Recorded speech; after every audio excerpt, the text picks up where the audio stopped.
Bonsoir, mesdames, messieurs. La leçon de ce soir sera axée sur l'évangile de Jean au chapitre 16, le verset 8. L'évangile de Jean au chapitre 16, le verset 8. Que la grâce du Seigneur soit avec tous ceux qui aiment écouter l'enseignement de la parole de Dieu. Il est écrit, et quand il sera venu, il convaincra le monde en ce qui concerne le péché, la justice et le jugement. En ce qui concerne le péché, parce qu'il ne croit pas en moi, la justice, parce que je vais au Père et que vous ne me verrez plus. Le jugement, parce que le prince de ce monde est jugé.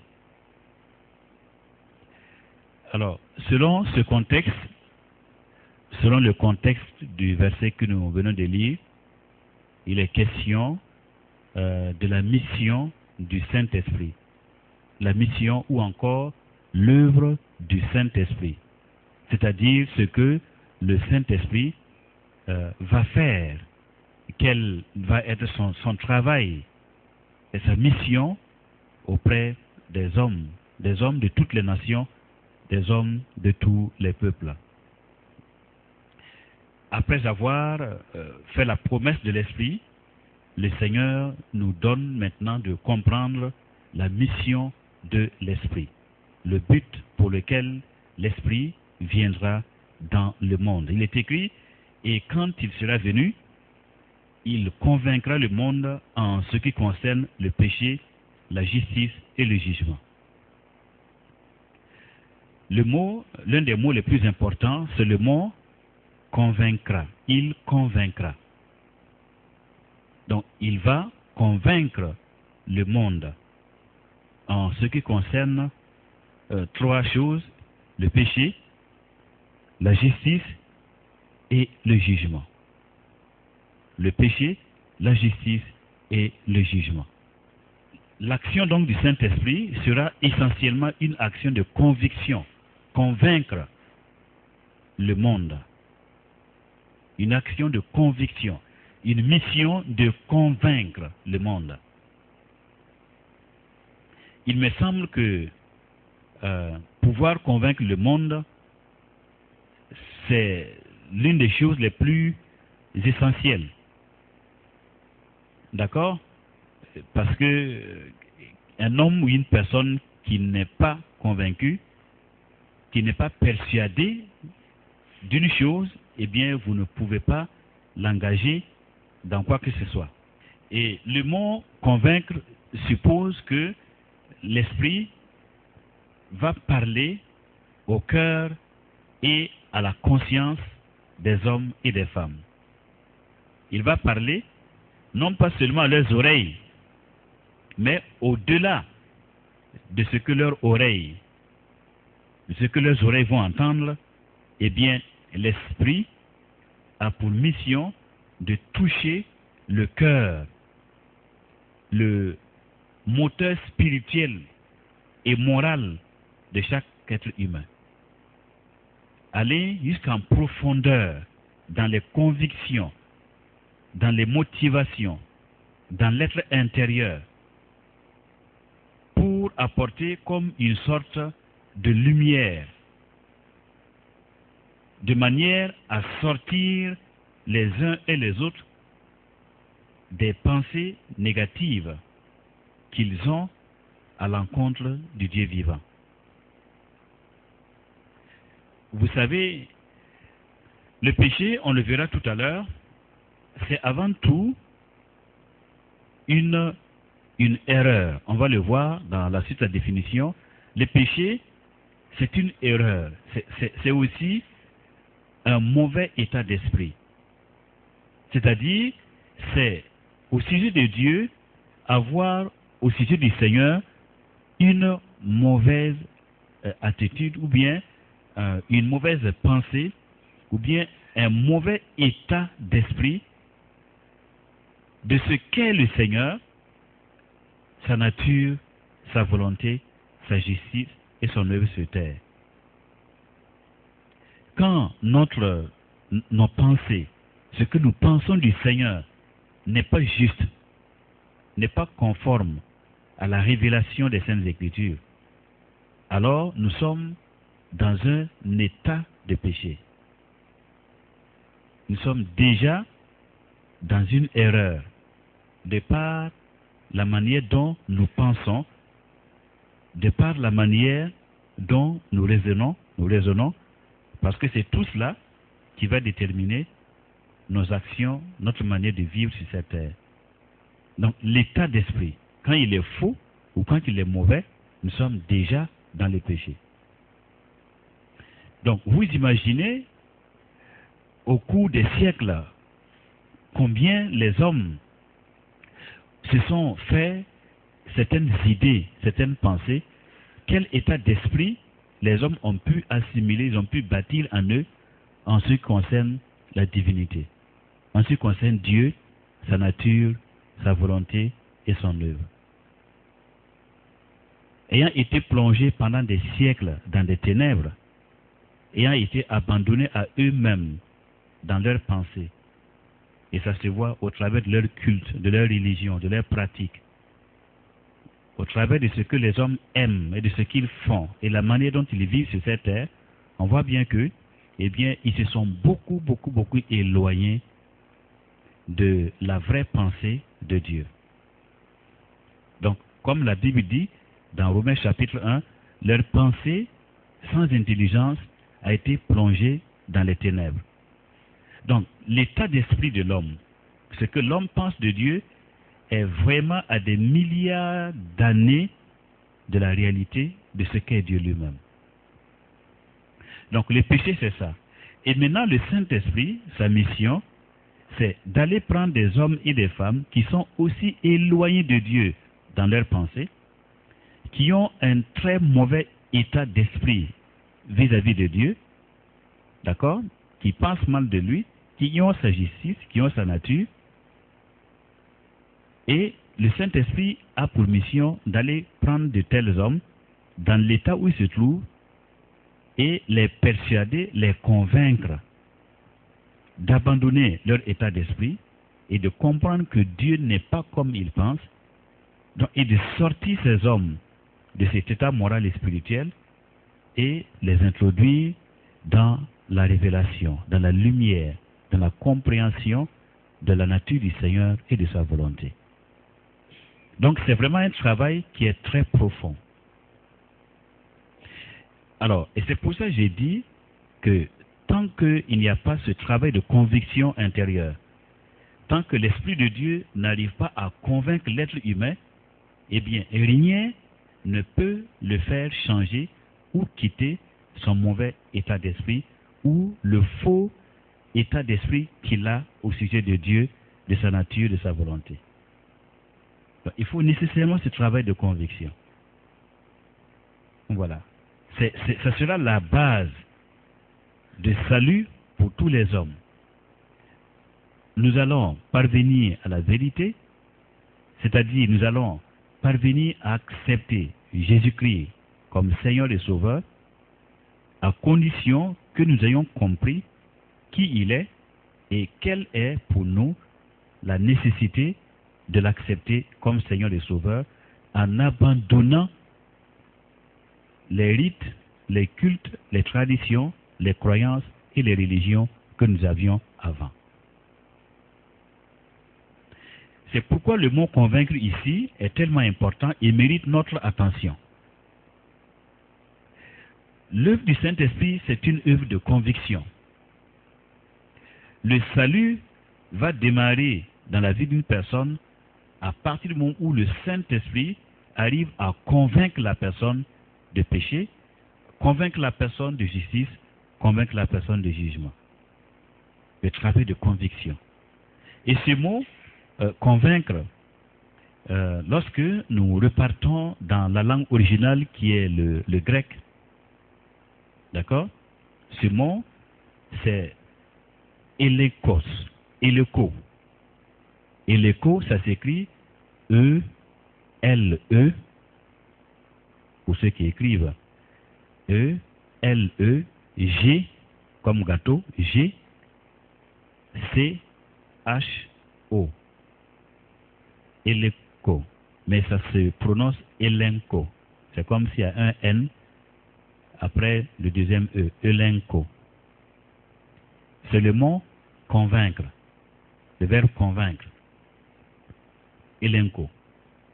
Et il signifie, pour pouvoir cerner les nuances, les différentes nuances que revêt ce mot, il signifie condamner. C'est comme si le verset dit que quand le Saint-Esprit viendra, il va condamner le monde en ce qui concerne le péché, la justice et le jugement. Convaincre dans la langue originale signifie condamner ou encore réfuter. Réfuter. Réfuter, condamner. Et ce mot convaincre signifie en fait que la personne qui est convaincue, la personne dans le cœur duquel le Saint-Esprit produit la conviction, cette personne-là, après avoir été convaincue du péché, elle ressent comme une certaine honte. D'accord? La personne a honte de ce qu'elle est et de ce qu'elle a fait.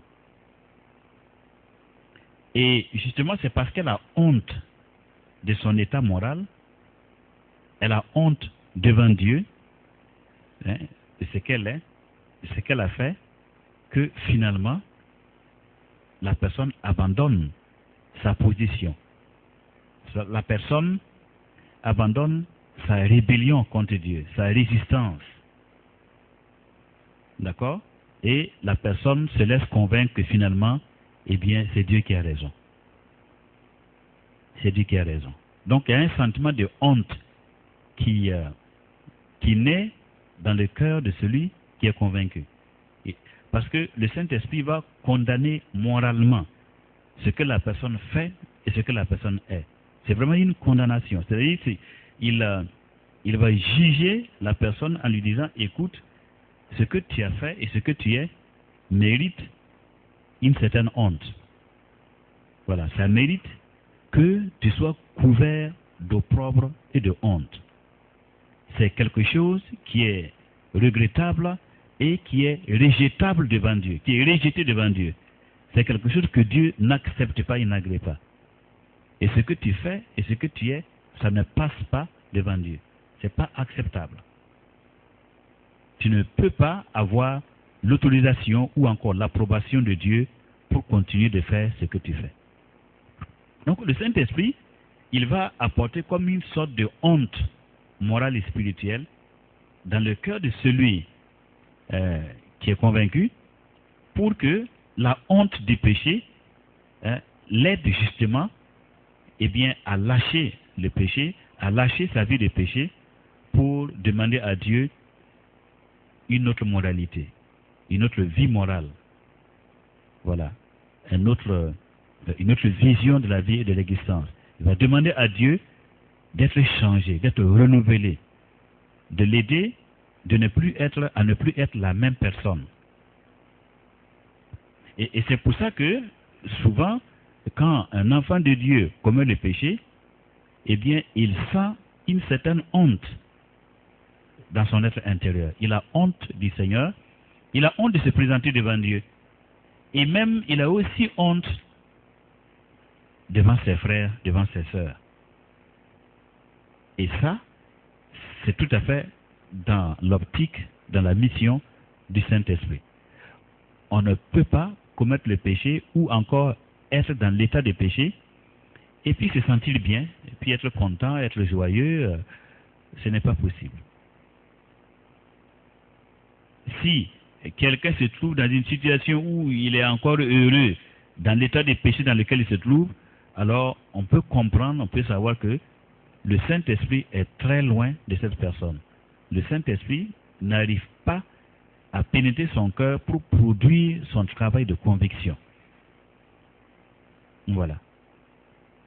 Alors, et un autre aspect de ce mot, elenko, donc convaincre, quand il est dit le Saint-Esprit convaincra le monde en ce qui concerne le péché, la justice et le jugement, un autre aspect de ce mot, c'est que, comme je le disais, convaincre, c'est amener la personne des ténèbres à la lumière.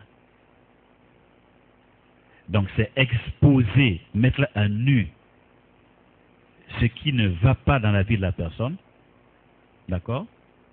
Exposer, mettre à nu, révéler à la personne ce qui moralement et spirituellement n'est pas acceptable, n'est pas conforme à la justice de Dieu, à sa sainteté.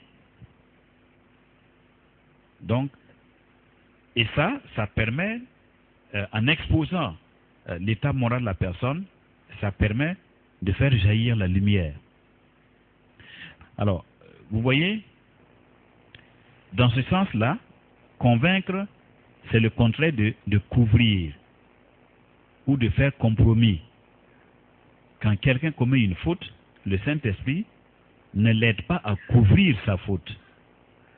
Le Saint-Esprit ne le laisse pas dissimuler, cacher, couvrir sa faute. Au contraire, l'Esprit de Dieu cherche à exposer à ses propres yeux et à sa propre conscience le mal, les péchés que la personne a commis. Le Saint-Esprit va exposer, ramener ça sur la table de la conscience de la personne. Dans le but que, eh bien, une fois que la chose est exposée, elle est révélée, eh bien, ça permet à la personne de voir, de sentir et de comprendre toute la laideur du péché, de sentir toute son odeur nauséabonde, pour que finalement cela débouche sur la repentance, qui est le changement d'attitude. D'accord? Le changement d'attitude, je suivais une mauvaise voie, je vivais dans un certain état moral et spirituel, et avec cette conviction profonde que le Saint-Esprit fait en moi, eh bien, je change d'attitude. J'abandonne mon ancien chemin, mon ancienne façon de vivre, et je demande à Dieu de me donner une nouvelle directive, une nouvelle direction, une nouvelle vision, de me transformer et de faire de moi une nouvelle personne. Donc c'est amener avec conviction à la lumière, exposer. Alors, donc, et ça c'est intéressant. Ça c'est intéressant parce que ça nous permet de comprendre alors ce que le Seigneur Jésus a enseigné dans l'évangile de Jean, toujours chapitre 1, au sujet de la lumière. Il a dit clairement, la lumière, lui, dans les ténèbres, mais les ténèbres ne reçoivent pas la lumière. Et plus loin, il dira que celui qui pratique le mal, qui fait le mal, comme il hait la lumière, il ne vient donc pas à la lumière parce qu'il ne veut pas que ses œuvres soient exposées. comme ce qu'il fait n'est pas conforme à la volonté de Dieu, il sait aussi que s'il vient en Christ, s'il accepte de faire le pas vers Dieu, ce qu'il est et ce qu'il a fait, tout cela va être exposé, mis à nu, puisque Dieu est lumière.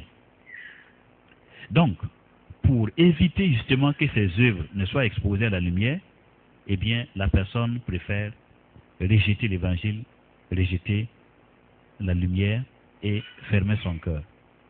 Donc, celui qui fait le mal, il hait la lumière. Il ne vient pas à la lumière pour que ses œuvres ne soient pas exposées. Or, le Saint-Esprit, comme je dis, le Saint-Esprit, lui, sa mission, c'est d'exposer tout ce qui est fait dans les ténèbres et tout ce qui ressemble aux ténèbres. C'est son travail. Donc, c'est alors intéressant de voir quelqu'un qui, la nuit, n'arrive pas à dormir parce qu'il pense à ses actes, à ses attitudes, à ses pensées, et qu'il est agité. Ça, c'est tout à fait normal. Si l'esprit est encore actif dans sa vie, je veux dire que si l'esprit a encore un accès dans son cœur, eh bien, la personne ne pourra pas continuer de faire compromis avec le péché, de dissimuler, de cacher son péché, et sans en connaître une certaine honte, une certaine tristesse intérieure. Et maintenant, le monde, avec son système, qui a tellement pris goût au péché et qui se sent mieux dans le péché que dans la présence de Dieu, effectivement, le monde ne peut pas accepter que l'Esprit de Dieu expose ce qui est fait dans les ténèbres. Donc le monde va certainement rejeter tout ce qui a tendance à mettre la lumière dans ce qu'il fait. Voilà. Donc d'où la haine du monde pour Dieu et pour son Fils et pour l'Évangile. Voilà. Les hommes et les femmes terre à terre ne veulent pas que leur vie morale et spirituelle soit exposée, soit mise à nu. Voilà. Ils ne veulent pas que leur vie intérieure soit exposée. Parce qu'ils ne sont pas transparents, ils ne font pas les choses d'une manière conforme à la justice et à la volonté du Seigneur.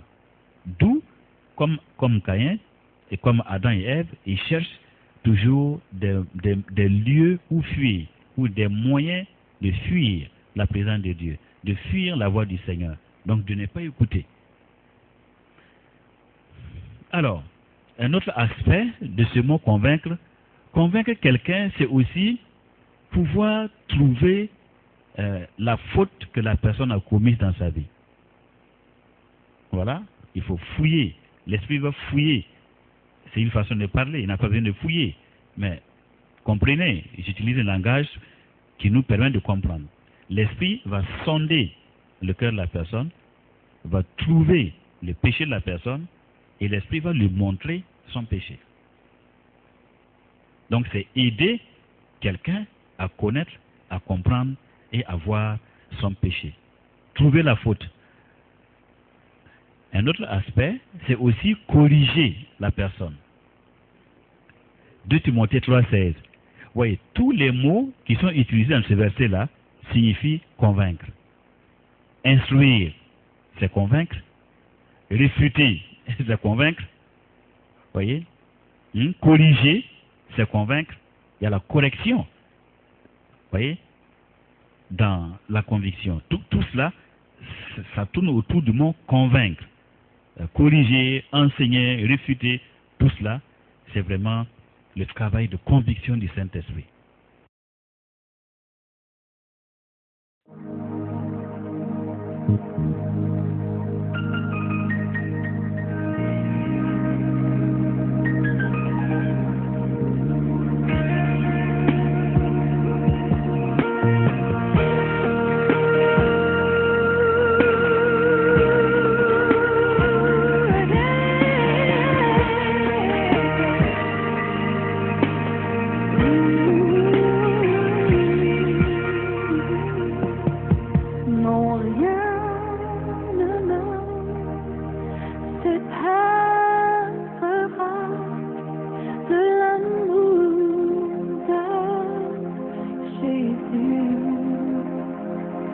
ni la mort, ni la vie, ni les persécutions, ni